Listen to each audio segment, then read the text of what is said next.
The interrogation room was designed for one purpose: control. Smooth black walls with no corners. Lighting set to a frequency that induced unease in most species. A table too wide for comfort. And silence, cold, unrelenting silence broken only by the low hum of the power core beneath the floor. Commander Lyra Valtari of the Shilvak Empire entered with clinical precision, her long silver uniform trailing behind her like the edge of a blade. Her eyes, horizontally slit and glowing faint green, locked onto the man sitting across the table. A human. He was battered, blood drying on the side of his face, uniform torn in several places, but his posture, slouched and relaxed, was all wrong. He didn't look like a prisoner. He looked like he was waiting. Lyra sat without a word, her claws clicking softly on the metallic data pad in front of her. She began her scan: name, rank, unit designation. Nothing came up. His neural signature had been scrubbed intentionally. Still, she started the formal questioning. Identify yourself. The man gave a faint smirk. You already know I won't. You were captured during the assault on Vestari 4. Your fleet is gone. Your people scattered. Earth's response has been less than impressive. So I'll ask plainly. She leaned forward, narrowing her gaze. Why aren't you afraid, human? He met her eyes without hesitation. There was something ancient in them, not old by age but by wear. The kind of eyes that had seen too much and still kept going. I've seen real fear, he said quietly, his voice hoarse but firm. This? Sitting in a comfy chair, while your little empire pokes and prods. This isn't fear.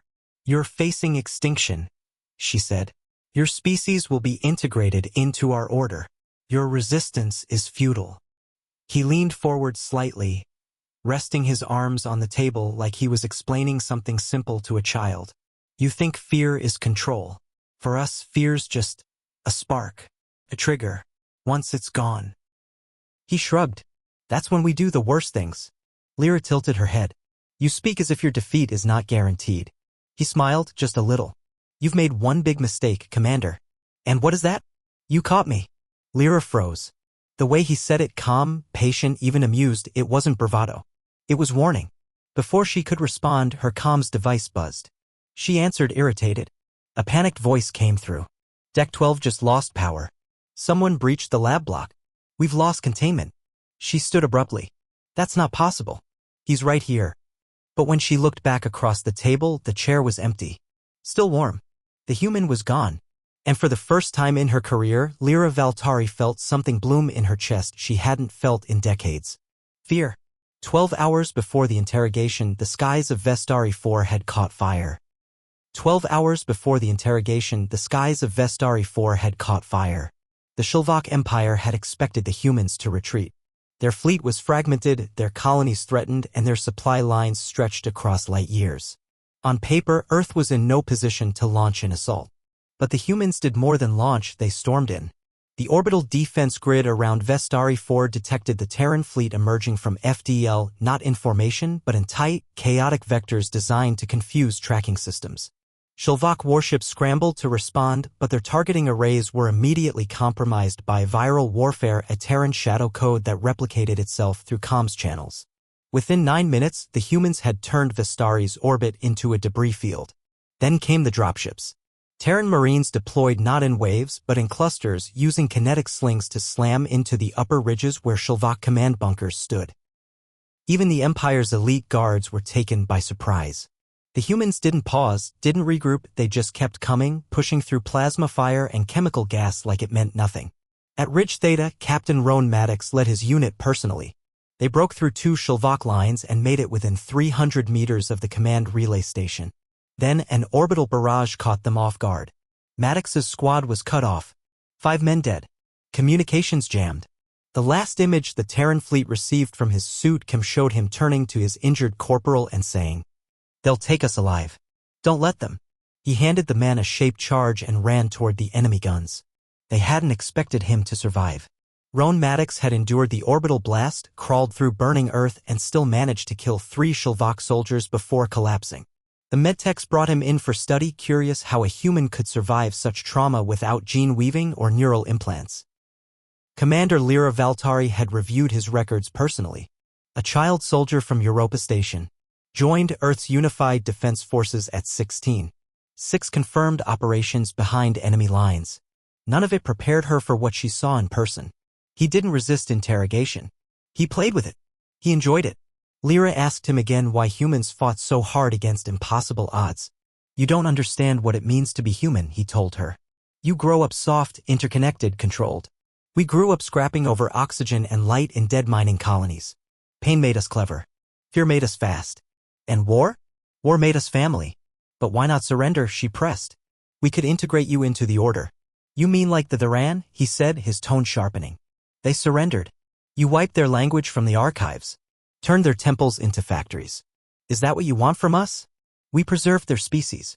No, Maddox replied coldly. You neutered them. And that's what you can't do to us. The Shilvok High Command demanded Captain Maddox be transferred to a bioanalysis facility. Officially, it was for medical study. Unofficially, they wanted to learn how to break a human down and build something useful from the pieces. Commander Valtari warned them. He's not just a prisoner, he's a weapon. If you mishandle him, he will ignite. But her concerns were dismissed. Arrogance was the Empire's favorite blindfold. 40 minutes after the transfer, the alarms began. Deck 12 lost power. Security locks disengaged. Environmental systems failed. Emergency lighting flickered red. Guard patrols went silent one by one. Internal sensors picked up movement but no life signs. A security officer barely made it to a comm terminal, clutching a bleeding wound in his side. He's not trying to escape, the man gasped. He's hunting us. And he was right. Roan Maddox wasn't running. He was turning their dreadnought into a maze, and the Shilvok were the prey. By the time Lyra received the report, 6 officers were dead, 2 labs were destroyed, and the central AI core was offline. The worst part? There were no security recordings. He had deleted them all. By the ship's 3rd night cycle, the Valzir dreadnought had become a tomb. Entire decks were abandoned. Lights shorted out. Oxygen levels dropped in sectors without warning. Panic spread through the crew, whispering stories of the shadow that walks. Some claimed to hear laughter echoing through the ventilation systems. Commander Lyra ordered a ship-wide lockdown. But it didn't matter.